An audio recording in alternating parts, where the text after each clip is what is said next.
Olá a todos, tudo bom? Meu nome é Diego Pérez, né, e vou estar aqui hoje com vocês nessa aula, né, aqui para o curso de especialização em prótese dentária, falando sobre um pouquinho de algumas alterações, né, que a gente pode estar encontrando nos nossos pacientes nos consultórios, principalmente vocês, né, que vão lidar com a reabilitação oral. Né? Então, assim, a maioria das vezes no curso de prótese vocês têm mais aulas que visam mais realmente quanto às técnicas, né, dos diferentes tipos de próteses que a gente pode estar lançando mão aos nossos pacientes, mas a gente também tem que ter o conhecimento de algumas alterações que esses pacientes podem apresentar, certo? Seja essas alterações devido a uma prótese mal adaptada, por exemplo, ou de acordo com algum medicamento que esse paciente pode vir a tomar, esse medicamento vir a comprometer a cavidade oral. Tá certo? Então quero agradecer muito ao convite do professor Daniel Sartorelli, né, para a gente estar aqui conversando hoje com essa aula que é denominada Alterações Orais Associadas ao Uso de Próteses Dentárias. Tá certo? Então eu acredito que a maioria de vocês não me conhece, tá certo? Então me permitam eu me apresentar inicialmente para vocês, tá certo? Meu nome é Diego Pérez. Sou cirurgião dentista, sou especialista em odontologia para pacientes com necessidades especiais e em endodontia. Sou professor do curso de graduação da Unicristos, né? Além disso, também sou professor do curso de pós-graduação, especialização em odontologia para pacientes com necessidades especiais, também na Unicristos, e atuo numa equipe privada, né, de atendimento a pacientes com necessidades especiais chamada ODE, Odontologia Especial. Né? Nela a gente atende pacientes especiais tanto em consultório como em domicílio. Nós fazemos odontologia home care, como o caso o paciente não tem a condição de fazer procedimentos odontológicos, seja no consultório ou em casa, a gente leva no hospital e faz odontologia hospitalar, tá bem? Quem usa muito redes sociais, né, assim, eu tenho um Instagram, né, @Dr. Diego Pérez, nele a gente comenta um pouquinho sobre odontologia, coloca alguns artigos, sempre trazendo algo mais voltado para a parte científica, né, da nossa odontologia. A gente conversa lá sobre endo e sobre pacientes especiais principalmente, então sintam-se à vontade para nos seguir no Instagram. Além disso, também a gente tem um canal no YouTube, né? Procuraram lá no YouTube Professor Diego Pérez. A gente tem um canal com diversas aulas, diversas videoaulas já previamente gravadas, né, sobre diversos assuntos, né, mas realmente o enfoque é em odontologia para pacientes com necessidades especiais, o enfoque também em endodontia e em histologia oral, né? A gente também dá muita aula de histologia na graduação e a gente também tem esse enfoque no nosso YouTube, tá certo? Então também fiquem à vontade para nos acompanhar por lá, tá joia? Então, vamos começar a nossa aula, mas antes realmente de falar da ontologia propriamente dita, né? Lembrar que essa aula, né, realmente, o fato de a gente estar, infelizmente, devido à pandemia, ainda está acontecendo, a gente tem que fazer essas aulas gravadas, né, aulas online, e lembrar que a gente não deve distribuir por aí à toa essas aulas. As aulas têm imagens de pacientes, tem casos clínicos, né? Então a gente não tem essa autorização tanto de copiar, baixar, distribuir, né, toda imagem, informação que a gente tem aqui, tá certo? Realmente a questão de direitos autorais, né, das aulas, para a gente ter muito cuidado, apesar de que a gente sabe que quando está na internet, né, já abraço, já está no mundo, né, mas mesmo assim a gente tenta ressaltar isso. Também reforçando a questão de que nós temos essa é uma aula que a gente vai ter muito caso clínico, tá certo? A gente vai ter muita imagem de paciente. E lembrar que essas imagens, né, a gente tem que ter um termo de consentimento livre e esclarecido, né? A gente tem que ter essa responsabilidade ética de apresentar imagens de casos clínicos de pacientes nas nossas aulas, tá certo? Então, todos esses casos clínicos, né, os pacientes assinaram o termo de consentimento livre e esclarecido para esse intuito. Então, vamos lá, né? Então, vamos trazer um caso aqui bem clássico, um caso bem simples, entre aspas, né, de pacientes que podem chegar ao seu consultório, né? Pode chegar dessa forma. Então é uma paciente que nos buscou na universidade, tá certo? E ela estava se queixando de que não conseguia mais utilizar a sua prótese, né? E queria a partir daí fazer uma prótese nova. Então a gente já no exame inicial, né, a gente já pode observar, né, algumas alterações. A gente vem a arcada inferior, né, que a gente vai ter que fazer todo um preparo, né, clínico desse paciente para a gente poder fazer essa reabilitação por prótese, ela desejaria fazer uma PPR inferior, né? Então a gente vê que tem restos radiculares, né? Vamos solicitar exames de imagem, se possível sempre uma panorâmica, né? Para a gente ter uma visão mais geral de como está essa paciente. Mas a paciente ela se queixava muito da sua arcada superior, né? Tanto por ela ser de dentada total, como ela falava que a prótese não encaixava mais. Então quando a gente vai lá no exame clínico, a gente observa logo de cara, né? Então a gente observa, né, essa alteração do tecido mole, formalmente em fundo de sulco, né, que a gente é uma alteração bem clássica que eu acredito que vocês com certeza já devem ter se deparado durante a prática clínica de vocês, né? A famosa hiperplasia epitelial, né, hiperplasia fibrosa inflamatória, né, na qual esses pacientes, né, vão poder apresentar caso utilizem próteses desadaptadas. Certo? Então, a gente vai ter que, a partir daí, saber lidar com isso, saber intervir, saber identificar. E, além disso, imagine se essa paciente, né, que chega para você no seu consultório, na sua cadeira odontológica, quer fazer uma nova prótese, né, você identifica uma alteração como essa. E durante a anamnese, você vai lá e essa paciente ela tem queixa de boca seca, né, que é a xerostomia. Será que essa xerostomia vai influenciar em algo na sua reabilitação?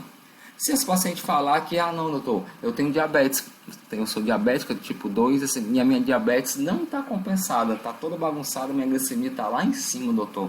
Minha hemoglobina glicada está em 10, né? Minha glicemia em jejum está a 350. Será que você vai poder ter algum comprometimento no resultado final da sua prótese, né? Na verdade, nem no seu resultado final propriamente dito, né? Mas a partir do momento que o paciente começar a utilizar essa prótese, será que ele vai poder apresentar alguma condição?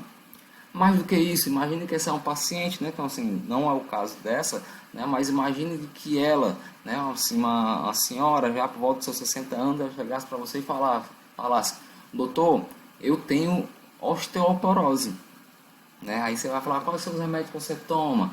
Aí ela vai falar, não, eu tomo um remédio chamado Actonel. Actonel, ele é nada mais nada menos do que um bisfosfonato oral, tá certo? Será que você vai ter que tomar algum cuidado, alguma precaução maior se o seu paciente que você for reabilitar, né, ele fizer uso de algum tipo de bisfosfonato, seja ele por via oral ou seja ele por via venosa? A gente vai conversar sobre isso, tá certo? E é primordial que vocês sim conheçam, tá bom?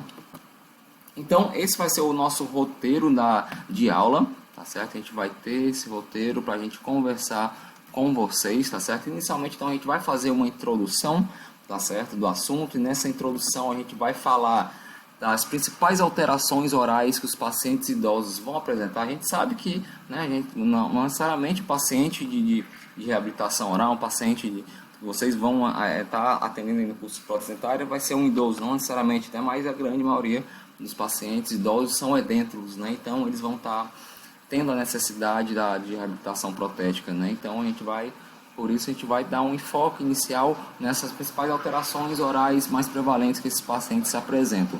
E algumas dessas alterações mais prevalentes sim vão trazer comprometimento, né, para a manutenção da prótese que vocês vão fazer, tá certo? E uma das principais alterações que vão trazer esse comprometimento é a xerostomia ou a hipossalivação, né? A gente sabe que a prótese, principalmente as próteses mucosuportadas, né?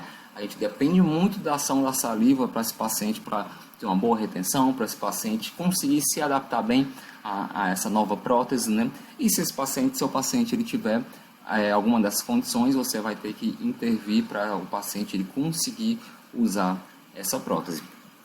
A partir daí a gente vai falar especificamente, né, das lesões, né, das principais alterações orais realmente que os pacientes de reabilitação vão apresentar, né? Então a gente vai ter aí lesões de tecido mole e a sua associação com os de prótese, né? Então a gente vai conversar, né, sobre as principais alterações de tecido mole que esses pacientes vão ter, né? Então assim, essa é a parte mais clássica da aula, né, que é aquela que a gente vai conversar sobre a hiperplasia fibrosa inflamatória, né, que a gente acabou de mostrar inicialmente nesse caso clínico, né, prévio, no slide passado.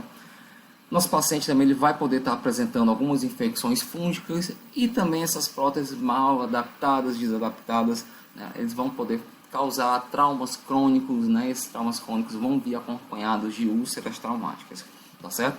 Além disso, no final a gente vai fazer fazer uma breve discussão sobre aquele questionamento que várias das vezes Alguns dentistas têm essa dúvida, mas sempre os pacientes vão ter, né? Será que essa prótese que me machuca vai causar câncer? Prótese mal adaptada causa câncer? Vamos fazer essa discussão nesse primeiro momento de aula, tá certo? Então essa nossa aula é a primeira parte dela, tá certo? Então a gente vai dividir essa aula em duas para não ficar tão pesado, tão maçante. A gente sabe que aulas, né, dessa forma, né, que à distância, híbridas, né, às vezes dá uma cansada assim, né? Então é interessante que a gente faça essa quebra para a gente conseguir acompanhar bem. E a gente vai fazer uma quebra nessa aula, quando a gente terminar de falar de tecido mole, e no segundo momento, na segunda parte, nós vamos falar da associação do uso de prótese com lesões de tecido duro, tá certo? Então, os principais tecidos duros que a principal alteração vai ser pacientes que fazem uso de bisfosfonatos, né? Então a gente vai fazer uma discussão sobre isso, que eu acho que é um assunto importantíssimo. Cada vez mais os pacientes utilizam e eu vejo cada vez menos os dentistas conhecerem, tá certo? Então não sejam esses dentistas que não conhecem o uso dos bisfosfonatos, tá bom? Então vamos lá, vamos começar propriamente dita a nossa aula. Então assim, eu costumo falar nas aulas de PNE, né, que todo paciente nosso ele é um quebra-cabeça, tá certo? E esse quebra-cabeça ele começa a ser montado a partir do momento que o paciente entra na clínica, você já observa ele entrando. O paciente está andando, você já observa como é que ele anda, a marcha dele, você já observa se ele puxa de uma perna, se ele é capenga, se ele tem uma paralisia facial, você já observa tudo, né? Observando esse paciente desde que ele entra, né? E a partir daí você vai na sua investigação clínica, na sua anamnese, fazer algumas observações, algumas perguntas, e a gente vai a partir daí montando o nosso quebra-cabeça, né? Então, normalmente esse paciente ele pode ter alguma doença, alguma alteração, né? Então assim, você tem alguma doença, você é hipertenso, você é diabético, você já tem histórico de câncer, né? Então assim, pesquisem a doença base desse paciente. Não necessariamente ele vai ter só uma, né? Então ele vai ter algumas comorbidades. Normalmente aquela questão que o paciente reclama inicialmente é a que mais compromete ele, né? Então vamos lá, não, tive câncer, doutor. Opa, aí você foca muito no câncer, mas você começa a perguntar, não, mas eu também sou diabético. Então assim, essa diabetes seria uma comorbidade, tá certo? Além disso, a gente tem que ficar bem atento a qual tipo de medicação que o paciente utiliza.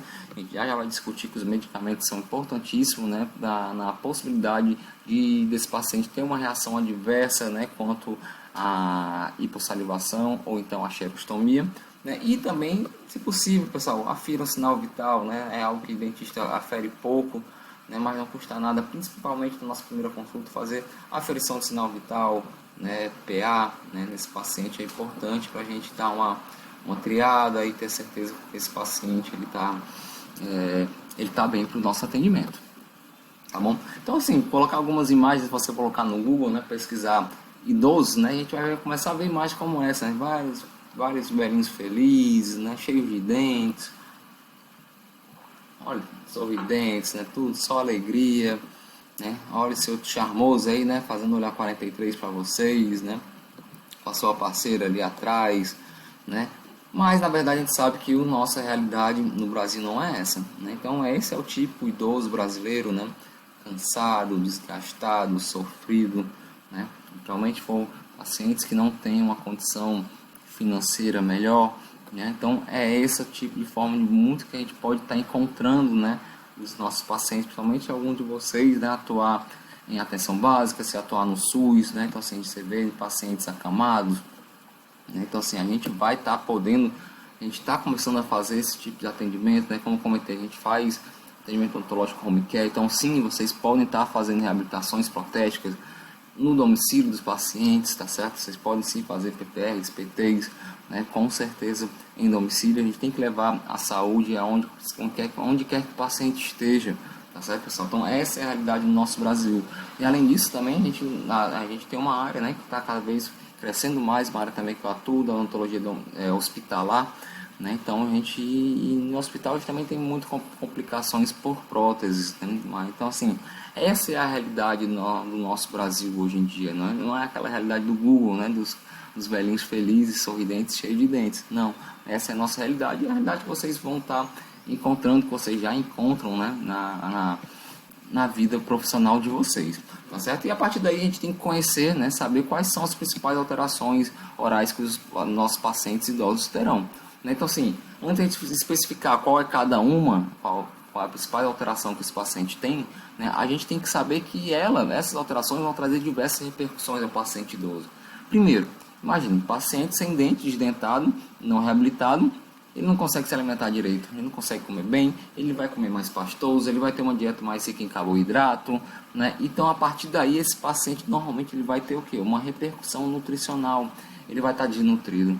E idoso desnutrido é um passo para ele ficar imunossuprimido, e essa imunossupressão vai vir com alguma doença, alguma pneumonia, e lá vai o senhorzinho, a senhorinha, ter que se internar, doente, e tudo que a gente não quer é um paciente idoso no hospital, principalmente agora em tempos de pandemia.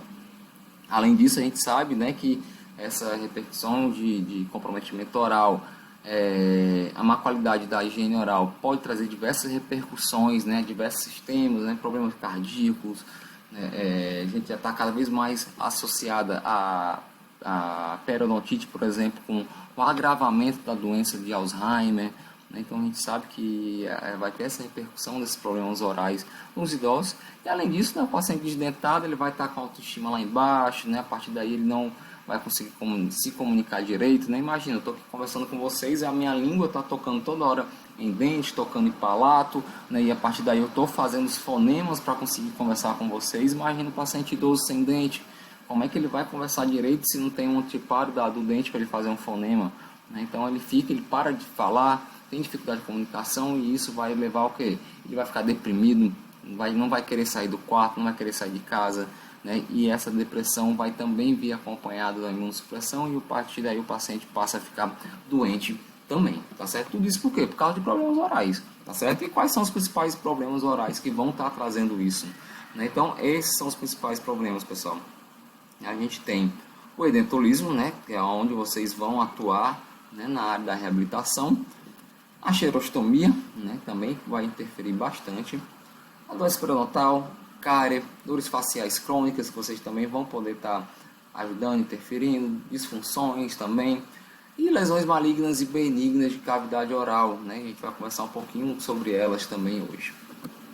Então, falando agora do edentulismo, então a gente tem o nosso brasileiro clássico aí, né, desdentado, um cigarrinho na mão e o sorriso no rosto, né? Esse é o típico brasileiro, né? Então é esse paciente que vocês também, se trabalharem em atenção primária, né, é o que vocês encontram, né? E é o que talvez vocês possam vir a reabilitar, tá certo? Então essa é a realidade do Brasil, é o quê? É um país dos desdentados, né? Então a gente tem esse trabalho, né, que relaciona o impacto do edentulismo, né, na saúde oral em geral, né? Então assim, aqui a gente tem algumas uma porcentagem, né, de pessoas edêntulas, né, de idosos edêntulos em diferentes países, né? Então a gente tem aqui nessa barra azul representado o Brasil, né? Então a gente tem um trabalho, né, do SB Brasil, que mostra que 54,7% dos brasileiros não têm dentes, né? Então assim, mais da metade do nosso povo, pessoal, é desdentado, né? Então assim, o mercado de trabalho para vocês está muito bom, né?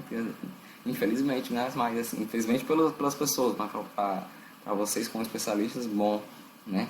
Mas então, realmente, se a gente comparar com alguns outros países, por exemplo, vamos comparar aqui com Canadá, né? Então, Canadá, em cima, né? Então, você está desdentado, ó, tem duas pesquisas, né? A gente tem aqui entre 6% e 22%, né? Então, assim, gritante a diferença. Aí vocês falam, Diego, tá comparando o Brasil com o Canadá, é sacanagem, né? Não, vamos comparar com algum país parecido, né? Tá aqui, ó, o México. Então, a porcentagem do México na população idosa, 25%. Então, realmente, o problema não é a população, mas o problema somos nós. O problema é o Brasil, né? Então, nosso país é rico em pessoas desdentadas, né? Então, a gente também tem aqui o índice CPOD, né, dessa população mais idosa, separada por regiões, né? Então a gente vê que no Brasil todo, né, a gente é entre 20 e 30 o CPOD das pessoas idosas, né, acima de 65 anos e abaixo de 74. Então isso aqui mostra que tem uma grande experiência com doença cárie, né, na nossa população. Então assim, realmente é muito triste isso, essa nossa realidade. E aí essa falta de dentes, o que ela vai trazer, né? Vai trazer para esse paciente idoso uma menor ingestão de fruta, menor ingestão de vegetais, de fibras, né? E isso vai fazer o quê? Com que eu já tinha comentado há uns 2, 3 slides atrás, né? Então essa população ela vai ser cada vez mais obesa, ela vai ter mais doenças metabólicas, como a diabetes, vai ter um maior risco de doenças do coração, né, risco de desenvolvimento de ateromas, né, vai ter mais comprometimento estomacal, né, então pacientes vão ter refluxo, né, então tudo isso por quê? Pela falta de dente. A falta de dente faz com que eles alterem a sua alimentação, e essa mudança de alimentação faz com que bagunce todo o paciente, tá certo? E além disso, algumas pessoas também têm essa associação, né, da falta de dentes com a possibilidade de desenvolver a apneia obstrutiva, né? Então assim, a pessoa, o idoso vai lá dormir, não tem dente, né? Então faz com que a mandíbula fique mais posteriorizada, e a partir do momento que a mandíbula vai mais para posterior, né, tende a fechar a via aérea e esse paciente vir a ter apneia obstrutiva. Além disso, só para ilustrar, né, então assim, nossos pacientes idosos normalmente eles vão ter muita doença periodontal, né, então assim, lógico, quanto mais tempo, né, de vida a pessoa tem, mais ela vai estar exposta, né, às bactérias patogênicas, né, da doença periodontal, e ele vai ter mais a condição, vai ter mais a doença. E ressaltar que essa doença periodontal está muito relacionada com diversas outras condições gerais do paciente, né? Então esse paciente ele vai ter um grande risco de aumento até 2 vezes o risco de doença cardiovascular. Além disso, vai ter diversas associações com outras doenças sistêmicas, né? Comentei já do avanço do Alzheimer, vai ter comprometimento com a diabetes. Então, um paciente diabético descompensado às vezes não consegue melhorar a sua taxa de glicemia porque ele tem muita doença periodontal, né? Então tudo isso tem a ver, tá bom? A cárie, tá certo, vai ser mais prevalente em idosos, principalmente na região cervical. Então assim, paciente idoso tem muita cárie na cervical, então principalmente se for um paciente, né, que utilizar grampos de PPR, né, de próteses removíveis, né, nessas cervicais, e não for orientado bem a questão da higiene para esses pacientes, tá certo? Então, a gente vai ter muita cárie em região cervical, e essas cáries normalmente são uma progressão mais rápida. Além disso, a gente vai ter algumas alterações benignas, né, de cavidade oral. Então, essa aí é uma que a gente vai comentar já já, né? Então, se vocês veem, né, que devido a uma prótese com uma má adaptação, esse paciente veio apresentar, né, uma alteração, hiperplásica no seu palato, né? Então a gente tem que ficar atento a isso. Se o paciente estiver apresentando alguma alteração como essa, a gente tem que tratar. Ou então, se esse paciente for trocar sua prótese, né, a gente vai ter que fazer esse tratamento antes da nova prótese. E por fim também, eu sempre gosto de falar, não necessariamente ela é uma condição que afeta muito ao idoso, né? Não é tão prevalente, mas está cada vez mais aparecendo, e vocês têm que saber, têm que conhecer, tá certo? E ela é a osteonecrose. A osteonecrose dos maxilares são uma condição grave, uma condição difícil de ser tratada, que normalmente vai afetar pessoas que utilizaram ou bisfosfonato ou alguma outra droga antirreabsortiva, como o denosumab, por exemplo.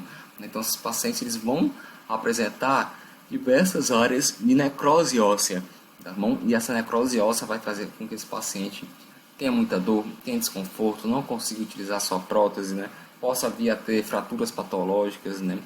E tem um comprometimento bem grave. Então a gente tem que conversar bastante sobre osteonecrose, pessoal. E a gente vai conversar no segundo momento dessa aula de alterações orais. Então aqui a gente tem uma imagem, né, bem característica, né, de uma alteração que a maioria dos idosos vão apresentar, que é a xerostomia, tá certo? Ou a hipossalivação. Então por que a gente colocou a xerostomia e ou hipossalivação? Porque às vezes a gente utiliza, né, esses dois termos como sinônimos, né, xerostomia e hipossalivação, mas elas não são, tá certo? A xerostomia, ela é a sensação de boca seca, tá bom?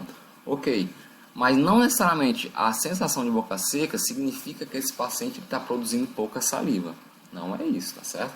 Então, às vezes o paciente ele produz a quantidade normal de saliva, mas mesmo assim o paciente ele tem queixa de boca seca, tá bom? Então, é diferente. Xerostomia, a hipossalivação é sim a diminuição propriamente dita do fluxo salivar. E esse paciente que apresenta alguma dessas condições, o que ele vai ter? Ele vai ter dificuldade de engolir, ele vai ter dificuldade de se adaptar à sua prótese, tá bom? Então, por isso que você tem que saber intervir em pacientes com xerostomia ou então com hipossalivação. Vai ter uma alteração no estado nutricional, porque ele vai ter, já que ele tem dificuldade de deglutir, ele vai ter dificuldade de se alimentar, e também vai ter um aumento no índice de cárie. A gente sabe que a nossa saliva tem diversas funções, né? E uma dessas funções da saliva é a função de proteção, tá certo? Então esse paciente acaba fazendo com que ele tenha um aumento no índice de cárie. E quais são as principais causas, né, que fazem com que o paciente idoso apresente essa xerostomia ou essa hipossalivação? Então a primeira mais clara, mais lógica, é a própria idade, né? Então assim, com o passar do tempo, com a idade, todo o nosso organismo, nossas células vão diminuindo a sua ação, as suas funções, né? E isso faz com que a gente tenha diminuição de diversos fatores no nosso corpo, né? E um deles é a da saliva. Então, com o passar do tempo, a gente vai ter sim uma diminuição da secreção de saliva. Além disso, pessoal, a maioria desses pacientes idosos eles vão estar em polifarmácia, que a gente costuma falar. O que seria polifarmácia? São aqueles idosos que tomam diversos remédios, remédio para diabetes, para hipertensão, para colesterol, para dormir, né? E para osteoporose. Então, assim, o paciente ele vai tomar 5, 6 medicações diferentes. Então, assim, esse é o típico paciente que a gente fala que ele está em polifarmácia. O fumo é outra condição que pode estar trazendo a xerostomia. A respiração bucal, né? Então, o paciente que fica respirando pela boca, não consegue ter um selamento dos lábios, faz com que esse ar que entra pela boca resseque as mucosas. Café também seria uma condição. O uso de radiação, né? Então a radiação na radioterapia faz com que as glândulas salivares fiquem comprometidas, né? E esse comprometimento das glândulas salivares, né, fazem com que o paciente ele tenha a hipossalivação e a xerostomia. E alterações autoimunes, como a síndrome de Sjögren, né? Então são alterações que vão sim, causar um comprometimento nas secreções do corpo, né? Então seja saliva, seja secreções lacrimais, por exemplo. Então, rapidinho, um caso clínico só para ilustrar, que normalmente é o que a gente encontra no nosso consultório, né? Então, a gente tem o nosso colega aí, seu Mororó, né? Paciente clássico do consultório, gente boníssima, super alto astral, né? Mas ele sempre para no consultório, às vezes ele traz ele vem arrastando, puxando pela mão um balão de oxigênio. Ele anda com uma balinha de oxigênio porque ele tem uma certa dificuldade de respirar, às vezes, tá certo? E ele toma diversas medicações. Então, assim, nas primeiras consultas a gente chegou assim, Mororó, quais são os remédios que você toma? Ele falou, vixe, doutor, não lembro não, mas na próxima vez que eu vier aqui, eu vou trazer os remédios. E ele, como homem de palavra, ele trouxe as medicações que ele faz uso, né? Então, ele botou em cima da mesa. Chegou, doutor, aqui está o meu almoço, o meu café da manhã. Aí botou essas medicações, tudo separado por caixa, né? Então vamos lá. Então ele toma o Dexlant, sertralina, trimetazina, o Puran e o Carvedilol. Aí vocês olham, meu Deus, que diabo, para que são esses remédios? Pessoal, vocês não tem que decorar todas as medicações, tá certo, pessoal? Então assim, a gente pode sim pesquisar. Na minha época de graduação, né, na época do professor Daniel Sartorelli, a gente tinha um negócio chamado de DEF, né? DEF era um livro dessa grossura com todas as bulas dos remédios. E quando vinha um remédio novo, a gente tinha que puxar o livro, né, na frente do paciente, folheando, até chegar na bula para a gente saber para que era a função daquele remédio, quais eram as suas alterações, efeitos adversos. E agora, graças a Deus, a gente tem o Google, né? Então, com o Google na palma da mão, no celular, a gente consegue fazer isso. Tá bom? Mas alguns fármacos, né, é importante que a gente conheça, tá bom? Já a gente vai conversar alguns sobre que vocês têm que ter de cabeça, tá bom? Então, esse é um paciente que ele tomava medicação para quê? Ele tomava sertralina com antidepressivo, ele tomava um vasodilatador, né, um Vastarel, tomava um bloqueador beta-adrenérgico, que é o Carvedilol, e um protetor gástrico, né, provavelmente ele tinha refluxo, né, tinha alterações estomacais, né? Então já vejam que só para essa medicação, né, do café da manhã dele, a gente já sabe que ele tem insuficiência cardíaca, né? É um paciente que toma antidepressivo, né, e que tem insuficiência da glândula tireoide. E tá aí o almoço do seu Mororó, né? Então o almoço, o seu Mororó toma um centrozinho, seu complexo vitamínico, AS, né? Então conhece o AS. A espironolactona, né, que é um diurético, também utilizado na insuficiência cardíaca congestiva. E outra medicação para o coração, Procaralan, né, que é a ivabradina, né, que é um redutor da frequência cardíaca. né? Então ele fazia essa medicação tanto à tarde como à noite, né? Então ele também fazia outras medicações, né, antihipertensivas como o Ramipril, né, que era o mesmo grupo do Captopril, e usava também medicação para quê? Para o colesterol alto, né? Então usava uma estatina, que é a atorvastatina. Então só pela bula a gente já chega, né, às conclusões, quais são as doenças básicas do nosso paciente, quais são as comorbidades dele, né? Então e depois na terceira consulta ele falou: doutor, estou tendo agora até a minha ceia, né, que é depois do jantar. Ele tomava outro Bastarel, né? Então ele tinha tido uma crise de angina, né, entre as consultas, né, e o médico prescreveu mais um comprimido de Bastarel antes dele dormir. E aqui a gente tem a imagem clínica, né, panorâmica de São Mororó. Então vejam, né, a necessidade de quê? De reabilitação de região anterior, necessidade de reabilitação de região posterior inferior, seja lado direito como lado esquerdo. Então ele veio para a gente fazer essas exos, né, preparar, caso tenha necessidade de fazer alguma endo, fazer e mandar para reabilitar. Então vejam que, né, assim, ó, o quanto você vê que ele tem um paciente, ele tinha uma ponte fixa, né, de vários elementos, né, que o cantilever, né, ele se perdeu, né? Então a gente vê que a diferença de onde está, né, para a coroa propriamente dita, certo? Então é um paciente sim com indicação protética. Aí são as imagens periapicais desse paciente, né? Então mais uma vez aquela região de mandíbula direita,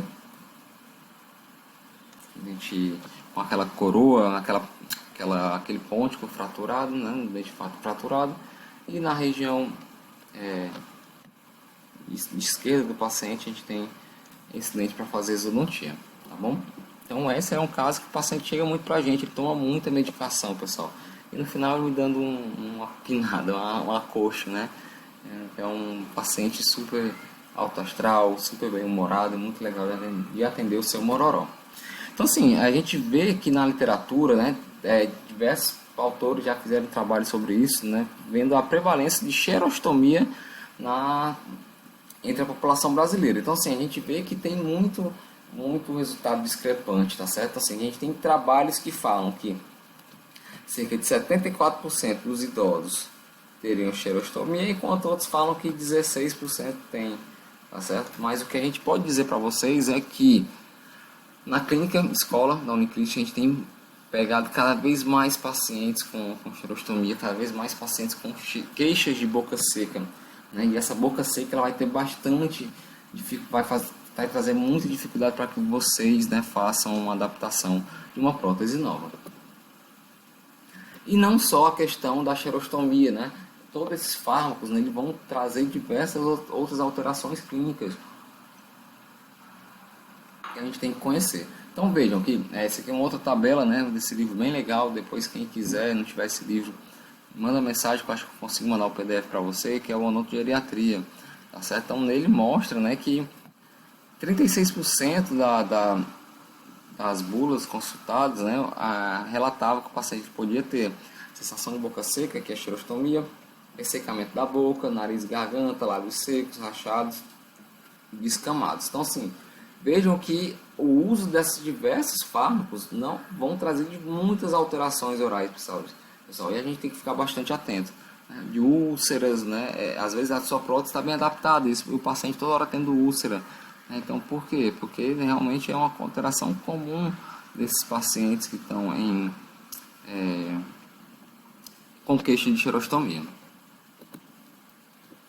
Então vamos lá, então fazer essa relação da hipossalivação, da xerostomia com o uso da prótese, né? Então, como a gente já falou algumas vezes, o paciente com xerostomia ou o paciente com hipossalivação, ele vai ter bastante dificuldade de se adaptar à sua prótese, né? Então a gente vai ter que fazer tudo que a gente mais quer quando faz uma prótese no paciente, que o paciente use e que fique bem adaptada, né? E se a gente identificar que esse paciente tem a boca seca, pessoal, não adianta a gente só fazer a prótese e entregar. Por quê? Porque esse paciente ele vai ficar se queixando, vai ser aquele paciente, vai ficar toda semana lhe mandando mensagem, toda semana lhe pentelhando, né, querendo dizer que está machucando de um lado, machucando do outro, que tem que ajustar mais, né? Enquanto às vezes não é somente essa questão da xerostomia propriamente dita. Além disso, né, essa prótese ele vai ter uma dificuldade de retenção, né? Então a gente sabe que essas próteses, né, tem a saliva ela tem diversas, né, características, né, de coesão, de adesão, tensão superficial, né? E isso faz com que esse paciente, né, tem essa dificuldade, né, porque a prótese ela passa a cair. Né, vira até uma questão social, né? O paciente ele não quer nem usar a prótese e sair de casa, porque às vezes a prótese cai, porque ele não tem mais a saliva que vai fazer aquele selamento da prótese com a mucosa, né? Então às vezes ele não quer sair mais nem de casa, porque ele tem medo da prótese cair, tá certo? E além disso, esse paciente ele vai ter uma maior susceptibilidade a infecções fúngicas, tá bom? Principalmente infecção por cândida. E a gente vai conversar ainda um pouquinho sobre isso. Então, pessoal, se você identifica que esse paciente ele tem hipossalivação ou se ele tem xerostomia, você vai ter que intervir, tá certo? Aí você me pergunta, mas Diego, não sei nem para onde vai. Pois vamos dar pelo menos alguma luz agora, né? Vamos sim. Então, primeiro, pessoal, a gente tem que tomar algumas medidas gerais de suporte, né? Então, quais são essas medidas gerais, né? Então, assim, parar de fumar, clássica, diminuir álcool, também bem clássica e bem difícil, né? O álcool é uma droga socialmente aceita, né? Então é bem difícil a gente, esse paciente, ele querer abandonar o álcool, né? E além disso também o café em excesso tem que ser retirado. Aconselhamento nutricional, né? Para fazer com que tenha uma maior ingestão de alimentos ácidos, picantes, que tenha uma diminuição de alimentos ácidos, picantes, cítricos. Esses alimentos podem sim trazer algum desconforto aos pacientes com hipossalivação. Além disso, a gente vai prescrever o que? A gente vai prescrever substitutos salivares, né? As famosas salivas artificiais. Então, o paciente vai prescrever a saliva artificial, o paciente ele vai utilizar antes de posicionar a sua prótese. Então, aqui a gente tem imagens, né, da saliva artificial dessa principal marca, né, que é a que eu mais gosto de trabalhar, a Bioxtra. Bom, então sempre pode fazer essa prescrição para o paciente utilizar, né? Às vezes vai ser por uso contínuo, ele vai ficar utilizando sempre, né? Mas pode estar utilizando até 4 vezes ao dia, né? Fazendo com que o paciente ele consiga, né, se adaptar melhor à sua prótese. Lembrar que a gente não tem só dessa marca, né? Então a gente tem diversas marcas, né? Como a Zero Laser, a After, a Conhidral, né? Então assim, procurem direitinho caso vocês indiquem para os seus pacientes, né? Mas um local bem interessante a gente achar, que a gente acha diversos tipos, é na Drogazil. A Drogazil, a parte de odonto é bem bacana, a gente encontra muita coisa diferente lá, tá certo? Então, sim, vocês devem prescrever saliva artificial para esses pacientes quando vocês identificam que tem uma diminuição na quantidade de saliva e identificam que esses pacientes se queixam de boca seca.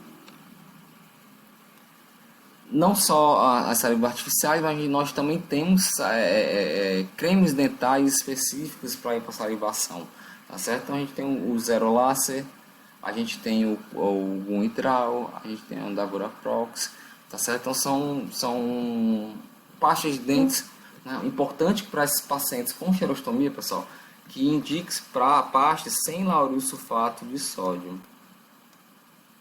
Depois sobre lauril sulfato de sódio, pessoal. Então, assim, as próteses não podem ter lauril sulfato de sódio em pacientes com xerostomia, tá certo? Porque o lauril ele causa uma sensação de ardência, tá certo, pessoal? Então, a gente não vai prescrever. Então, a gente tem diversas marcas comerciais, né, que tem saliva ou que tem pasta de dente que vai estar agindo nessa xerostomia, nessa hipossalivação, tá bom? Então, além da gente utilizar, né, os substitutos da saliva com a saliva artificial, também a gente pode mandar manipular, tá certo? Fica até mais em conta a manipulação da saliva artificial também, tá certo? Mas a gente pode também utilizar alguns estimulantes, né? Então, alguns trabalhos falam que xilitol e sorbitol faria com que os pacientes, né, que sempre usem, né, por exemplo, pastilhas, né, com xilitol e sorbitol, faz com que ele produza mais saliva, tá certo? A partir do momento que ele produz mais saliva, né, ele vai ter uma melhor adaptação da prótese também. Além disso, a vitamina C, o ácido ascórbico, né, alguns alguns pacientes com diminuição salivar, né, apresentam baixas taxas de vitamina C, então a reposição de vitamina C também poderia ser importante, né? Ou então a gente pode partir para a estimulação farmacológica, né? Então a gente normalmente utiliza a pilocarpina. A pilocarpina seria uma das medicações de escolha para induzir que esse paciente ele tenha uma maior salivação. Mas a pilocarpina, a gente fica atento que pacientes com problemas de coração, problemas pulmonares, né, problemas renais, normalmente eles vão ser contraindicados, tá bom? Então, para paciente idoso, normalmente ele pode ter alguma dessas condições, então a gente acaba não prescrevendo tanto a pilocarpina. Além disso, a gente pode também estimular a saliva de uma outra forma, e o estímulo será de acordo com a luz laser. Tá certo? A gente pode sim fazer a estimulação das parótidas, das submandibulares, das sublinguais com laser de baixa intensidade, laser de baixa potência, né? na luz infravermelha.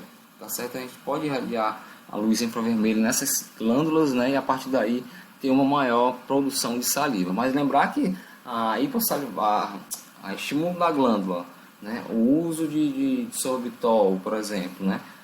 Só vai dar certo se a glândula estiver ok.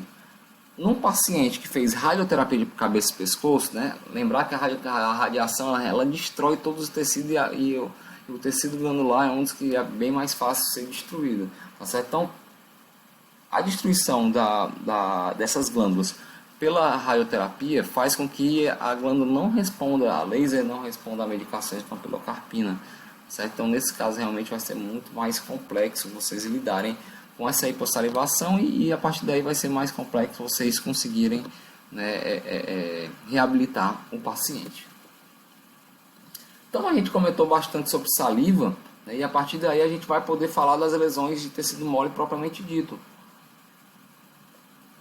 Até porque, como a gente comentou, a falta da saliva ou a xerostomia vai fazer com que o paciente ele não se adapte a uma nova prótese. Então imagina você, né, tá com seu entendeu, seu paciente, fez seus passo a passo tudo direitinho, né, toda a produção da prótese, né, até o momento de instalar, e esse paciente ele depois começa a ligar para você a cada 2 dias, né, dizendo que não está conseguindo usar a prótese, e depois ele vai para o retorno, já chega sem a prótese na boca. Por quê? É porque ele estava com esse comprometimento salivar, tá bom? E agora a gente vai passar para falar sobre as lesões de tecido mole, que algumas delas vão ter relação com a saliva também, pessoal. Mas para começar, né, a gente vai portar alguns trabalhos, né, de pesquisa que tentam relacionar, né, quais são as principais lesões que pacientes que utilizam prótese vão apresentar, tá certo? Então a gente tem um trabalho aí baiano, né, que ele mostra que, eu acho legal aqui que ele mostra o que ele faz, né? Então assim, mostra que mais da metade das próteses dos pacientes que ele examinou estavam mal higienizadas, certo? Então 38% não, mas 38 pessoas, né, do grupo estavam com próteses mal adaptadas, tá certo?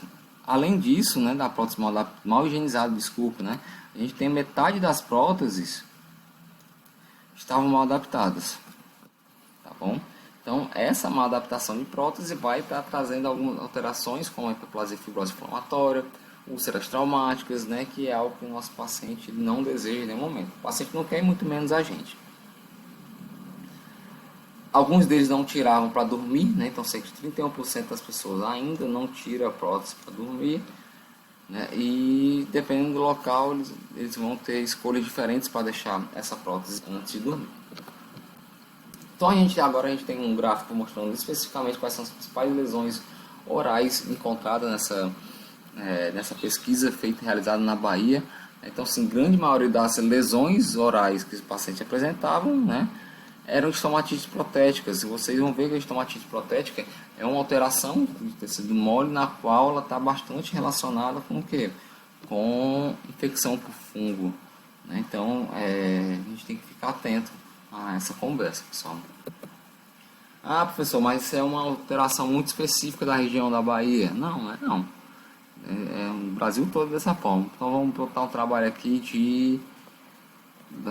se não me engano, tá aqui 2004 para 2005, né, que foi feito em Belém, tá certo? Então nesse trabalho mostra que aqui nessa coluna lilás roxo, não sei qual é o nome dessa cor, acho que é lilás. né, mostra a prevalência, né, de alterações orais, como por exemplo aqui a gente tem o QA, quelite angular, estomatite protética, hiperplasia fibrose inflamatória, hiperplasia papilomatosa inflamatória, úlcera traumática. Então, assim, vocês veem, né, que muitos pacientes têm alterações, né, orais, né? Então, você vê com que estomatite protética estava em 36% dos pacientes, né? Então, assim, você vê que não necessariamente a alteração que vai ser mais prevalente, ela vai ser a mais grave, né? Mas ela vai estar lá, tá bom? E principalmente no paciente que vocês vão trocar próteses, vocês têm que ficar bastante atento a identificá-las, a diagnosticá-las, né? E a partir daí tratar essa condição para que esse paciente ele se adapte da melhor maneira possível a uma nova prótese. Então, mais trabalhos que falam, né? Então, assim, que fez um trabalho também fazendo essa relação entre alteração de tecido moles e o uso de prótese. Então, que eu grifei de amarelo, né? É algo que ele nos fala, por exemplo, em pacientes com prótese total. Olha que interessante, né? 81,8% das próteses tiveram indicação de troca. 72,7% das próteses possuíam mais de 5 anos de uso.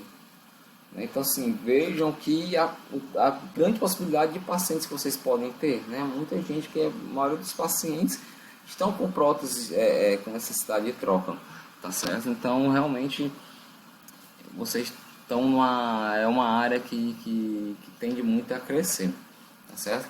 Então, isso era sobre prótese total. Se fosse puxando para prótese fixa, né? Então diminui um pouco, mas não é um valor considerável, né? Então, prótese fixa, 46,6% deles já tinham usavam prótese, já tinha indicação de troca, tá certo? Então realmente, né, é uma grande necessidade de troca de prótese. Então a gente tem aqui mais uma vez aquela nossa imagem inicial, né, da uma lesão que vai ser mais prevalente não só em pacientes que usam prótese, né, mas é uma das lesões mais prevalentes que nós temos na boca, né, que é a hiperplasia fibrose inflamatória. Dependendo do livro que vocês forem estudar, eles vão ter alguns nomes diferentes, né? Então, por exemplo, se você for estudar no Neville vai chamar a hiperplasia fibrose inflamatória de epúlide fissurada, tá certo? Então, assim, alguns outros livros vão ter essa denominação diferente. Então, epúlide fissurada, tumor por trauma de dentadura, epúlide por dentadura, todos são sinônimos de hiperplasia fibrose inflamatória, ok? Então, como eu comentei, né? Essa é uma lesão que é a mais comum da cavidade oral. E então ela vai ser causada por quê? Devido a um trauma que vai estar lá sempre, contínuo, crônico. E um trauma de bem baixa intensidade. Porque se fosse um trauma de intensidade um pouco maior, ao invés de fazer uma hiperplasia, né, formaria uma úlcera. Né? Então, assim, o próprio nome da condição vai nos diz o que é. Né? Então, hiperplasia fibrose inflamatória. Então, hiperplasia, o que é hiperplasia? É um aumento no número de células, né? Então, se está aumentando o número de células, o tecido vai aumentar, certo? Fibrosa, porque vai ter um aumento devido à estimulação, né, de formação de fibroblastos, né? Esses fibroblastos vão estar lá depositando fibras colágenas, né? Então, vai ser um aumento no número de células devido à deposição dos fibroblastos, né? Um tecido que está inflamado pelo trauma crônico. Então, por isso que o nome da condição é hiperplasia fibrosa inflamatória. Então, uma lesão que ela é bem caracterizada por nódulos. Normalmente esses nódulos são bilobulados, né? Tem essa fenda entre eles. Né? Normalmente ele vai estar mais em fundo de sulco de vestíbulo. Né? O principal local que a gente encontra, né, essas hiperplasias fibrosas inflamatórias. E normalmente ele vai ter uma fissura central, que é isso aqui, ó.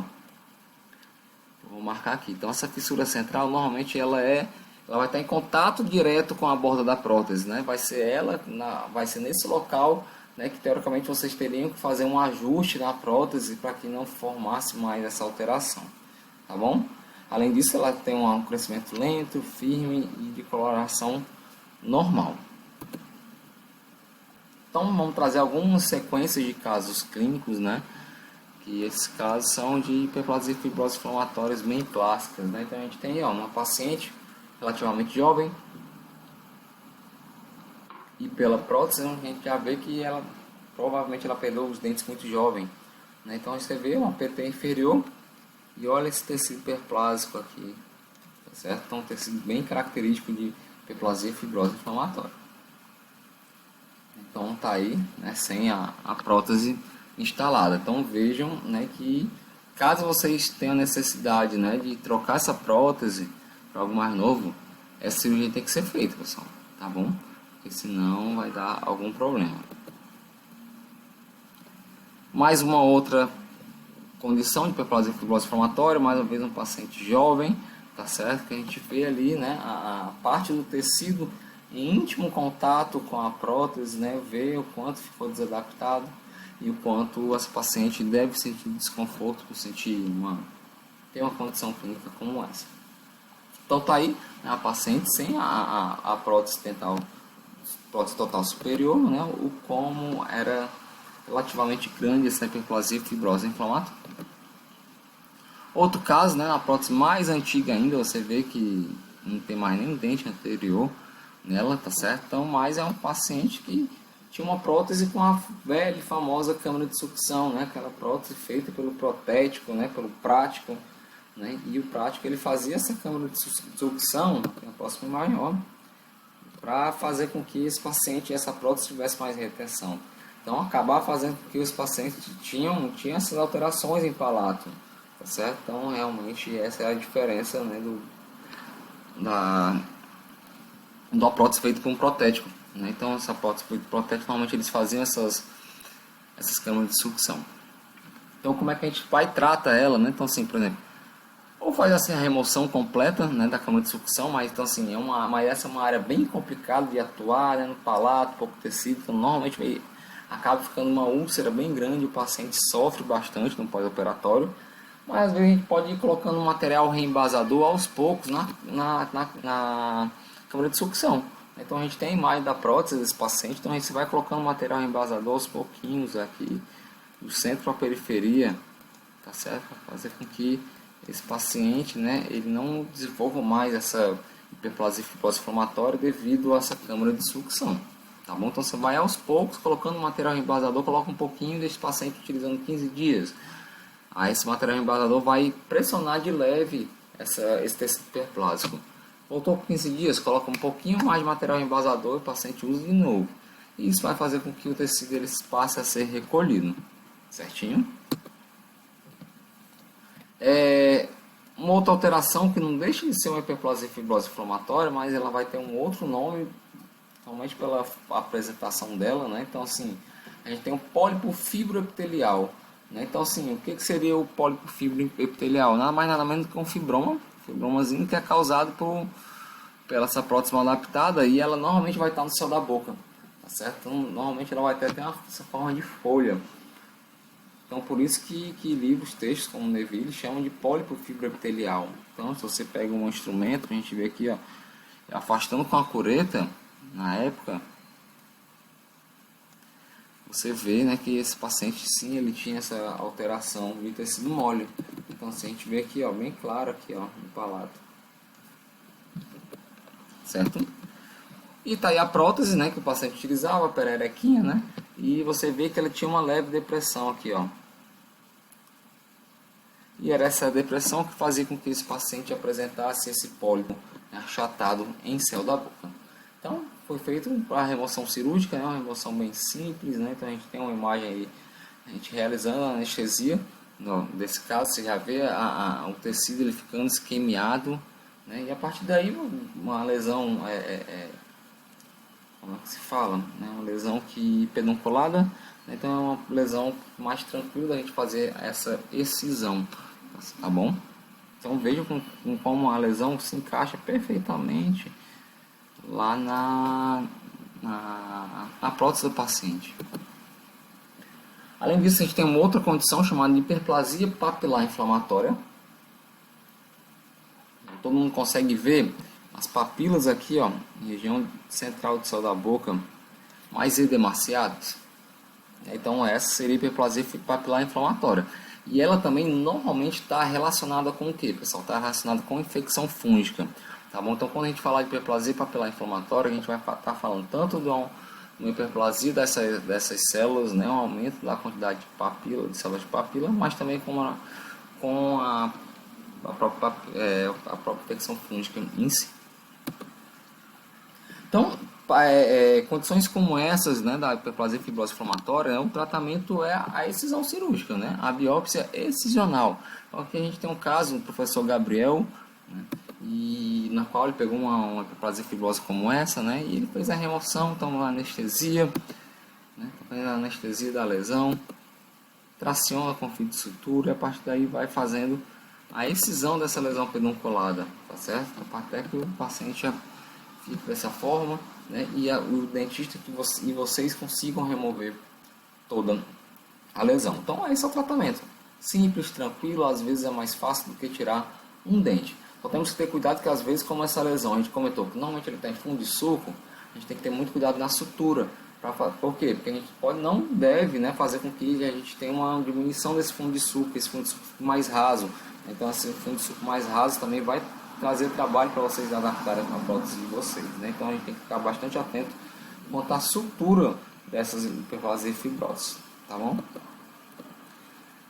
Quanto ao histopatológico, né, da lesão, falar aqui bem rápido, né, assim, não vou aprofundar na histopatologia da hiperplasia fibrosa inflamatória, mas assim, é importante mostrar que normalmente a gente vai ter bastante célula inflamatória, pessoal.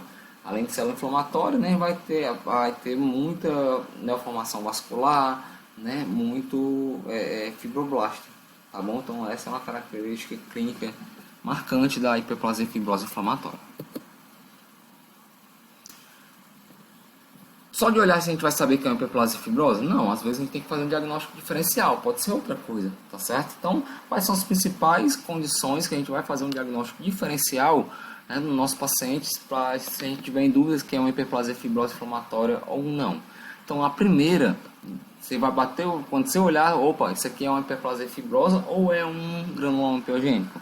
Então, o granuloma piogênico é uma das principais lesões, né, que vão confundir a nossa cabeça quando a gente pegar uma hiperplasia fibrosa inflamatória. Tá certo, pessoal? Vamos ficar bem atento quanto a isso. Então, a primeira alteração, como diagnóstico diferencial, seria o granuloma piogênico. Então, aí uma imagem, né, da biópsia excisional, também outra lesão pedunculada, né? Então, a lesão pedunculada que a gente veio só com porta-agulha, prendeu a lesão lá no pedúnculo e a partir daí faz duas incisõezinhas aqui e sucesso, manda a peça para o laboratório de patologia para a gente confirmar que era realmente o granuloma piogênico. Normalmente o granuloma piogênico, pessoal, vai ser uma lesão bem sangrante, diferentemente da hiperplasia fibrosa inflamatória, tá bom? Outra lesão, né, que a gente vai estar usando como diagnóstico diferencial, o granuloma periférico de células gigantes, tá certo? Então outra lesão que é um pouco parecida com o granuloma piogênico, tá certo? Então a gente tem aqui, ó, uma área desdentada, com lesão de tecido mole, né? Então você olha com a condição como essa, já fica em dúvida, acha que pode ser alguma coisa da prótese, né? Mas a gente fica sempre com o pé atrás. Então, se vai, deixa eu ver se esse caso tem radiografia, tem. Então, assim, você vê pela radiografia, né, uma neoformação óssea aqui, certo? Então, era um paciente que estava com bastante comprometimento, né? Que foi verificado radiograficamente da hiperplasia fibrosa inflamatória. A gente não vai ter imagem radiográfica. Se você radiografar, não vai ter nada diferente, pessoal. Então aí já foi uma diferença, né, do granuloma periférico de células gigantes. E uma outra condição, como diagnóstico diferencial, mas essa é um pouco mais rara ainda do que os outros, nos quais a gente comentou, né, seria o fibroma ossificante periférico, tá certo? Normalmente nessa região também, posterior de mandíbula, a gente vai ter a possibilidade, né, do surgimento do fibroma ossificante periférico ao invés da hiperplasia fibrosa inflamatória. Então, terminando de falar sobre a hiperplasia fibrosa inflamatória, a gente vai falar de outra alteração. Está bem claro aí nessa imagem, né? Todo mundo consegue observar essa área eritematosa, né, no palato, com pontinhos sangrantes, né? Então, é uma lesão fúngica bem definida, bem clara, tão comum em pacientes que usam prótese superior principalmente, né, e próteses que têm adaptação por resina acrílica, tá certo, pessoal? Então, essa prótese mal adaptada, mal higienizada, ela pode estar colonizada por fungos, tá certo? Normalmente essa colônia de fungos, né, vai ser a colônia de Cândida, certo? Então, normalmente esses pacientes eles vão estar apresentando o quê? A estomatite protética, tá certo? Então, a estomatite protética também tem alguns outros nomes, dependendo do livro que você for estudar. Vamos chamar de candidíase eritematosa, candidíase atrófica crônica, tá certo? Mas não é nada mais nada menos do que uma estomatite protética, tá certo? Vocês vão tratá-las dela dessa forma.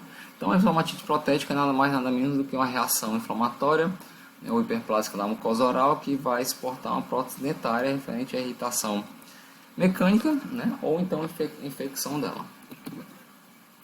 Então, a estomatite protética ela vai ter essas características clínicas, né? Então, a gente vai ter a hiperemia da região, a gente pode ter um edema, tá certo? As petequias hemorrágicas são bem claras e normalmente o paciente ele não vai sentir desconforto nenhum. Normalmente, essa estomatite protética é assintomática. Ela também é multifatorial, pessoal. Então, assim, para o aparecimento dela depende de alguns fatores, né? Então, e esses são os principais relacionados à prótese, pessoal. Então, assim, é algo que a gente já está falando desde o começo aqui. Pode até que esteja parecendo maçante, né? Mas é isso mesmo. O paciente não pode estar utilizando prótese adaptada. A prótese desadaptada vai trazer de muitas alterações orais, né? E mais uma delas é essa, né? A infecção por fungo, né? Então, esse paciente vai ter essa estomatite protética se tiver com a prótese desadaptada, se com uma prótese mais higienizada, né? E aí com a infecção, lógico, da cândida. Outra coisa que eu gosto muito de trabalhar, principalmente quando eu faço home care, pessoal, questão de instrução de higiene oral. Tá certo? Então, assim, às vezes a gente vai para o home care, um paciente acamado, tem lá seu cuidador, sua cuidadora, e às vezes a cuidadora não sabe escovar nem o dente dela, como é que ela vai escovar o dente do idoso acamado? Então, assim, essa imagem aí, pessoal, é de uma PPR, de um atendimento domiciliar que eu fui. Esse paciente utilizava esse PPR há quase 2 anos e nunca tinha tirado da boca. E a gente vai, e a gente chega, ó. Aí a família, né, no caso a filha, se não me engano, na época, falou, e a gente tem que tirar. O paciente ele nem sabe que tem que tirar a prótese, pessoal, não sabe, e não sabe por quê, porque nunca ninguém falou. Então estava esse paciente acamado, né, esse senhor tava com, ele tinha tido uma AVC, então ele estava com sequela de AVC há mais de 2 anos, então tinha mais de 2 anos que ele não tirava essa prótese da boca, pessoal. Então, assim, a gente tem sim que trabalhar bastante instrução de higiene oral com nossos pacientes, com cuidadores e com familiares, se for pacientes mais idosos, tá certo, pessoal? Então, a gente tem que puxar isso para o nosso lado, fazer, principalmente que sejam colegas, né, da área de pacientes especiais, para a gente fazer essa orientação clínica. Então, voltando para os casos clínicos, né, então a gente tem mais caso clínico aqui de estomatite protética, né, bem clássica, né, área avermelhada, pontinho sangrante, sem sair da boca. Mais uma estomatite protética, né, vejam, né, a região de tuba desse paciente também, né, um paciente que tem mais tecido nessa região, mas a gente vê aqui, ó, na região central, né, bastante área comprometida por estomatite protética. Mais uma estomatite em paciente que faz uso de prótese total, tá bom? E aqui a gente vai falar novamente da hiperplasia papilar inflamatória, que a gente falou alguns slides atrás, uns 5 minutos atrás, lá na hiperplasia fibrose inflamatória, tá certo? Então, a hiperplasia papilar inflamatória tanto vai ter um aumento das células, né, causado pela prótese adaptada, como também ela vai estar com a candidíase associada, tá certo? Então, você pode sim pedir para o paciente do trevo, né, fazer com que esse paciente, né, ele tenha ele seja tratado seja por adaptando a prótese, né, sua prótese, como também fazendo com que tenha prescrição de antifúngico, por exemplo. A gente vai conversar já agora sobre essas prescrições, tá certo? Além disso, pessoal, a gente vai encontrar muita associação, né, de estomatite protética com pacientes que têm algumas alterações sistêmicas, certo? Então, assim, pacientes, novamente falando de xerostomia e hipossalivação, tá certo? A gente vai, pacientes com essa xerostomia, né, vai ter uma maior facilidade, maior predileção para apresentar estomatite protética. Pacientes com comprometimentos sistêmicos, como, por exemplo, diabetes descompensadas, né? Então, assim, a diabetes descompensada faz com que os pacientes seja mais suscetível a infecções, não só a infecção na cavidade oral, mas qualquer tipo de infecção. Então, sim, pacientes que fazem uso de prótese e são diabéticos descompensados vão estar mais susceptíveis ao desenvolvimento de estomatites protética, tá bom? Além disso, não só como a diabetes compensada leva a imunossupressão, todos os outros pacientes com imunossupressão, né, paciente transplantado, paciente portadores do vírus HIV, portadores do vírus HIV não que eles não estão imunossuprimidos, né, mas pacientes sem doença AIDS, né, pacientes que fazem uso crônico de corticoides, né, como pacientes que têm artrite reumatoide, né, condições autoimunes, todos esses pacientes vão ter comprometimento, né, do sistema imune, e isso via associado a infecções oportunistas, né? E a cândida é uma infecção oportunista, então eles vão ter uma maior possibilidade de ter esse comprometimento. Então a gente tem aí, ó, um paciente que utiliza prótese total superior, mas também era um paciente que tinha feito radioterapia. Então a radioterapia fazia com que esse paciente ele tinha o quê? Hipossalivação e xerostomia. Então, isso faz com que esse paciente ele tivesse uma estomatite protética, né, mais considerável. Então, assim, você vê aqui em palato duro, né, a estomatite aqui mais considerável, mas você também vê aqui na próxima imagem, ó, que em palato mole, indo para a orofaringe, também você tem essa cândida, né, que já está passando até para uma candidíase já mais para pseudomembranosa, essa mais esbranquiçada, né. Então, assim, é a estomatite protética que num paciente imunossuprimido, normalmente ela é bem mais grave, é bem mais comprometedora. Então, nesse caso, a gente vai ter que intervir. E qual vai ser a intervenção, né, que a gente vai estar utilizando nesses pacientes? A gente vai ter que tratar, né? Então, assim, prótese mal adaptada, vocês vão ter que trocar, ou trocar ou reembasar pelo menos, tá certo? Mas a gente vai ter que intervir tanto na prótese, que é a prótese que vai estar causando isso, né? A prótese que vai estar com essa infecção fúngica, seja ela pela desadaptação, tá certo? Então, normalmente, esse fungo não vai estar tanto no céu da boca, propriamente dito, vai estar mais na prótese, pessoal, tá bom? Então, por isso também que a gente tem que ter um enfoque muito grande na higiene dessas próteses, né? Então, mais do que vocês sabem muito bem a questão da orientação, né, da higiene dessas próteses, né? Utilizar uma escova de cerda específica, um pouco mais dura, fazer com que essa prótese, né, se for uma PT, né, fique, né, no copinho com hipoclorito, né, pelo menos 20 minutos, né, às vezes um paciente, então tem paciente que não costuma ainda ficar com a prótese durante a noite toda num copinho com uma gotinha de hipoclorito, né, se ele gostar, se for adaptado sem problema, deixa lá, né, mas a gente tem que orientar bem ao paciente a higiene adequada dessas próteses para que não tenha a colonização de fungos, né, na sua superfície, tá certo? Também disso a gente pode entrar com prescrição de antifúngicos, né, então no caso eu vai já especificar alguns, mas a anistatina seria bem interessante, ou então em casos que a gente não consegue resolver com antifúngico, né, o higiene da prótese, normalmente pacientes que vão estar imunossuprimidos, a gente pode entrar com a terapia fotodinâmica antimicrobiana, né? Então, não sei se vocês conhecem essa intervenção, né? Mas a gente utiliza a luz laser, a luz vermelha, né? A gente coloca um corante, né? E a partir do momento desse corante, normalmente o azul de metileno, a gente deixa lá por 5 minutos, depois a gente faz a irradiação do local infectado, né? E isso vai fazer com que tenha uma liberação de radicais livres, né? E essa liberação de radicais livres faz com que a gente tem uma desinfecção da região. Então a gente pode sim utilizar terapia fotodinâmica nesses casos. Então, quanto aos antifúngicos, né, normalmente a gente costuma prescrever a nistatina.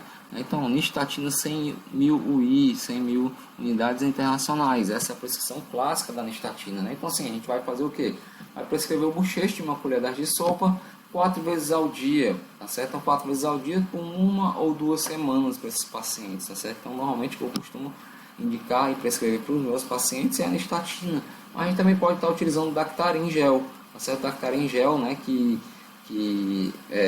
a gente pode, por ele ser uma pasta, né, a gente pode colocar tanto no céu da boca, tem colega que orienta também colocar na superfície da prótese, né, e a partir daí o miconazol vai agir, né, e esse paciente também vai ter uma diminuição desse comprometimento de estomatite protética.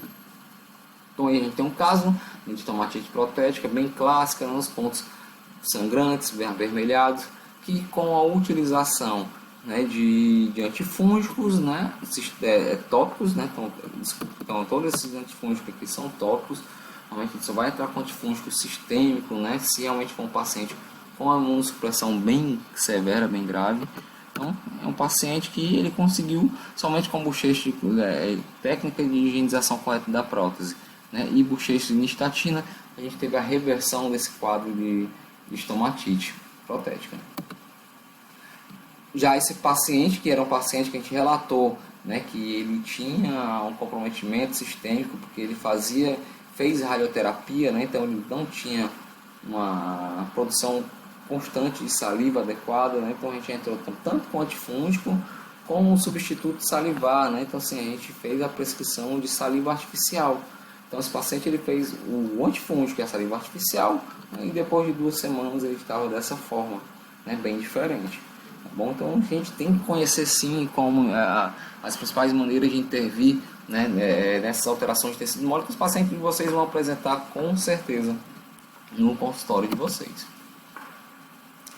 Continuando, né, também relacionado ainda com um pouquinho de infecção fúngica principalmente, a gente vai falar de quelite angular, tá certo? Então a quelite angular está sim influenciada com a infecção fúngica, tá certo? Vai ser essa inflamação, essa formação de fissuras, né, nesse ângulo da boca desses pacientes, tá certo? Então, normalmente ela é causada pela essa perda de dimensão vertical, tá bom? Então, a partir do momento que você faz a reabilitação oral desse paciente, né, estabelece essa dimensão vertical, os pacientes param de ter esse comprometimento da quelite angular, tá certo? Nesse caso, né, a gente está falando muito de hipossalivação, de pouca saliva, mas aqui, nesse caso, é um problema que pode ser causado pelo acúmulo de saliva na região, né? Então pela hipersalivação. Então pacientes que gostam de ficar com a língua fica lubrificando essa região de ângulo, né, aqui no lábio, né? Então pode fazer com que esse paciente também tenha a formação de quelite angular, esse hábito. Além disso, tem alguns trabalhos que falam, né, que também pode ter associação com deficiência de folato, deficiência de ferro, né? E também pode, como comentei desde o começo, normalmente vai estar associado com a infecção de cândida, a quelite angular, né? Então a gente tem um caso, um paciente, né, com a quelite angular bem clássica, né, bilateral. Então vejam, né, o comprometimento, o paciente às vezes é uma região bem sangrante, o paciente não gosta muito de manipular nessa região, porque realmente causa desconforto para ele. Então, e o tratamento da quelite angular é a correção dos fatores desencadeantes, né? Então a gente, como acabou de comentar, né, que pode ser desde uma prótese adaptada, uma perda da dimensão vertical. Então, se for perda de dimensão vertical, restabelece a DV, ok, o paciente não tem mais esse problema. Se for deficiência de folato, né, vai usando folato, esse paciente ele vai passar a não ter mais esse comprometimento, tá bom? Então, sim, o tratamento é corrigir o fator desencadeante. Além disso, a gente pode lançar mão também de antifúngico tópico, então Dactarin gel, coloca o Dactarin gel no cantinho da boca. Professor, só vou ter nistatina. Pede para o paciente molhar um chumacinho de algodão e coloca a nistatina na região, deixa lá por 2 minutos, por 4 vezes ao dia. Faz efeito, pessoal. E além disso, a gente pode estar utilizando, né, então a gente está aqui o antifúngico tópico, ou então a gente pode estar utilizando a laser terapia de baixa intensidade. Então, assim, que é um caso de um artigo que nessa região, para cicatrizar, ele faz sim uso do laser. Certo? Então, esse laser faz com que a gente tenha uma cicatrização muito mais rápida. Mas o laser, normalmente, ele só vai ser utilizado quando a gente já tiver ter a certeza muito forte, né? Mas que a gente acredite que não tenha co-infecção fúngica na região.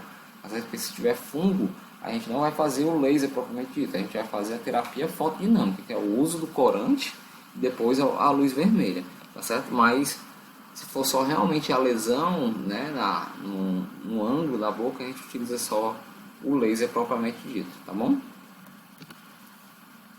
E por fim, a gente está caminhando para a diminuição das alterações de tecido mole, né, dos nossos pacientes. E a gente tem aqui nada mais nada menos do que uma baita úlcera, né? Então, assim, a úlcera traumática é uma outra condição típica, né, dos pacientes que utilizam próteses, principalmente as próteses mal adaptadas, lógico. Então, assim, a gente vai ter uma úlcera traumática, uma lesão, né, bem delimitada, dói a beça, dói muito, o paciente vai se queixar demais, né? E também pode estar ela surgir, né, associada com a hiperplasia fibrosa inflamatória, porque as duas condições são condições que estão relacionadas com traumas crônicos, tá certo? Então, realmente pode ter as duas condições juntas, tá bom? E aí, a partir do paciente tem muita queixa, tem dificuldade de se alimentar, né, tem dificuldade durante todo o seu dia ele vai estar se queixando desse desconforto. Então, prótese que esteja sobreestendida, conclusão que não está balanceada, né, prótese que não está bem polida, tudo isso vai fazer com que esse paciente tenha uma maior probabilidade de desenvolvimento de úlcera traumática. Além disso, ela pode ter uma superfície mais sangrante, mais com crosta, mais avermelhada, esbranquiçada, pode ter um halo circundando mais avermelhado. Então, tudo são características que essa úlcera na boca, devido a uma prótese com sobreextensão, né, uma prótese mal adaptada, o paciente pode apresentar. Né? Então, a gente tem aqui uma foto, né, desse trabalho, desse artigo, né, um paciente com PPR, essa PPR mal adaptada, a gente vê a lesão traumática ulcerada aqui embaixo, tá certo? Então o paciente ele se queixa muito, ele passa a não conseguir mais nem usar a prótese, né? Imagina, você com uma PPR dessa, você ficar colocando e esse acrílico toda hora pegando nessa região de trauma, né? Então assim, realmente é bem complicado, pessoal. Tá bom? Então o tratamento da úlcera traumática é um tratamento mais tranquilo, né? Tanto a gente vai ter que identificar qual é o local da prótese, né, que está fazendo com que tenha esse trauma crônico, e a partir do momento que você identifica qual é o local, você faz esse alívio na prótese, normalmente com broquinhas, né, Max Coach, e faz o tratamento sintomático da lesão. Então esse tratamento sintomático da lesão, normalmente inicial dele vai ser com corticoides, né? Então assim, a gente pode utilizar desde o oncilon em hora base, né, que o paciente vai aplicar lá, né, como se fosse aquela pomada, e isso vai fazer com que crie uma crostazinha por cima, o paciente tenha menos desconforto. Ou então bochechos de dexametasona. Eu gosto muito de bochecho de dexametasona, o paciente bochecha 4 vezes por dia, né, em úlceras, seja elas traumáticas ou não, e o paciente tem um conforto bem legal, bem considerável. Mas lembrar que esse uso de corticoide não pode ser crônico, né, pode ser por muitos dias, né, então normalmente a gente prescreve só por 3 dias. Tanto pela necessidade de um desmame se a gente utilizar por muito tempo, como o uso crônico do corticoide, na verdade ele dá uma diminuição no sintoma, mas faz com que a cicatrização seja mais lenta, mais demorada. A laser terapia também é uma outra ótima saída para esses casos, então a gente pode aplicar laser, né, a luz vermelha, né, com intensidade de 1 joule, 2 joules, né, para fazer com que esse paciente tenha uma melhor condição, né, e menor desconforto, né, a partir do momento que ele tem uma úlcera traumática. Agora, uma parte importante desse momento, né, a gente tem que sempre tentar fazer um diagnóstico diferencial dessa úlcera de lesões de câncer, né, que a gente sabe que a descrição do carcinoma espinocelular, que é o câncer mais comum da cavidade oral, é aquela descrição clássica: úlcera, né, bordos elevados, né, borda de língua. E às vezes essa descrição confunde um pouco até com uma úlcera traumática, que é um procedimento bem simples e bem tranquilo. Então, assim, lembrar que o carcinoma espinocelular, a borda normalmente é mais elevada, é uma lesão mais endurecida e normalmente o paciente ele não vai se queixar de dor. Além disso, tem a questão de que, se for uma úlcera traumática, em 14 dias ela regride, tá certo, pessoal? E a lesão, esse carcinoma, não. Então, assim, lesões em boca, né, com mais de 14 dias, o ideal é que ele seja avaliado e, se possível, biopsiado. E quanto mais se for uma lesão ulcerada, em forma de úlcera, mais de 14 dias, tem que partir para a biópsia, pessoal, porque o risco de ser um carcinoma é bem elevado, tá bom? Aí a partir daí a gente tem uma pergunta bem clássica, né, que vários dos nossos pacientes fazem, muito provavelmente alguns pacientes já fizeram para você. Qual é essa pergunta, Diego? É essa: minha prótese desadaptada pode causar câncer, né? Então, a prótese mal adaptada causa câncer ou não? Tá bom? Então é uma pergunta que quase todo paciente faz pra gente, e até alguns dentistas fazem também, tá certo? Então, acredito que vocês todos sabem a resposta. A resposta é não, tá certo? Então, prótese mal adaptada, ela por si só, não causa o câncer, não é um fator etiológico. Mas a gente tem que ficar atento, pessoal, muito atento. Por quê? Porque, por exemplo, a gente tem aqui uma imagem, né, um palato, Vocês podem ver essa alteração do tecido mole mais para posterior do palato, palato mole. Isso é um câncer, isso é um carcinoma espinocelular. Às vezes pode ser parecido até com a hiperplasia papilar inflamatória, que eu mostrei há uns 10 slides atrás, não é? Então assim, a gente tem que ficar bastante atento, pessoal, porque a gente não pode estar dando tempo a perder para pacientes com lesões malignas, achando que é uma lesão benigna, tá bom? Então isso é muito importante. E além disso, pessoal, a prótese mal adaptada não causa câncer, tá certo? Mas imaginem que o paciente está com uma úlcera, né? Uma úlcera traumática na boca. Lembre quais são a etiologia do câncer oral. Lembre, né? Puxem na cabeça e lembrem que ela está muito marcada com o quê? Com o uso do cigarro e o uso da bebida. Né? Então, pacientes que usam prótese, que têm lesões de úlcera traumática, nessas regiões de úlcera traumática é muito mais fácil, né, do paciente, né, se ele tiver esses hábitos nocivos que estão envolvidos com a etiologia do câncer, né, ele desenvolva uma lesão maligna. Então, assim, ele tem uma úlcera e ele está toda hora fumando e bebendo, é muito mais fácil com que os agentes carcinogênicos, né, no cigarro, por exemplo, eles atuem naquele tecido que está aberto, que está exposto lá, do que ao resto da boca. Tá certo? Então, pessoal, prótese mal adaptada não causa câncer, mas as lesões causadas por ela, né, como por exemplo a úlcera traumática, né, isso vai fazer com que esse tecido ele seja mais susceptível à ação desses fatores etiológicos, tá bom? Deu para entender? Belezinha.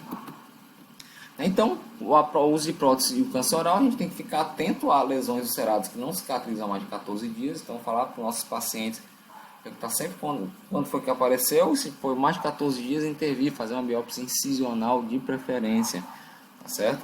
Então, essas úlceras vão fazer com que o tecido oral tenha uma maior exposição a esses agentes carcinogênicos, como, por exemplo, o cigarro e o álcool. Então, pessoal, essa primeira parte da nossa conversa vai terminando por aqui, tá certo? Mas essa nossa aula ela vai continuar num segundo momento, em um segundo vídeo, tá certo? E nesse segundo vídeo a gente vai dissertar sobre o uso de bisfosfonatos e a sua relação com as próteses, tá certo? Então, assim, cada vez mais nossos pacientes de consultório utilizam bisfosfonatos e vocês vão ver que eles podem causar alterações bem complicadas e vocês têm que saber intervir e principalmente vocês têm que saber evitar as complicações do uso de bisfosfonato, que é a complicação denominada de osteonecrose dos maxilares, tá bom? Então a gente vai falar sobre ela em outro vídeo. Então eu vou ficando por aqui, quero agradecer a atenção de vocês, tá certo? Agradecer mais uma vez ao convite do professor Daniel Sartorelli. Então esses são meus contatos, a gente tem um QR Code aí que vocês apontarem, pegam meus dados, já fico com meus dados, tá certo? Tem o meu site, drdiegoperez.com.br, meu Instagram, que eu já comentei, meu WhatsApp e meu e-mail. Então, dúvidas, pessoal, pode me adicionar no Instagram, pode mandar um e-mail, mandar um WhatsApp, que a gente conversa sobre o assunto dessas aulas, tá certo, pessoal? Então, vou ficando por aqui, tudo de bom, muito obrigado pela atenção, tchau, tchau.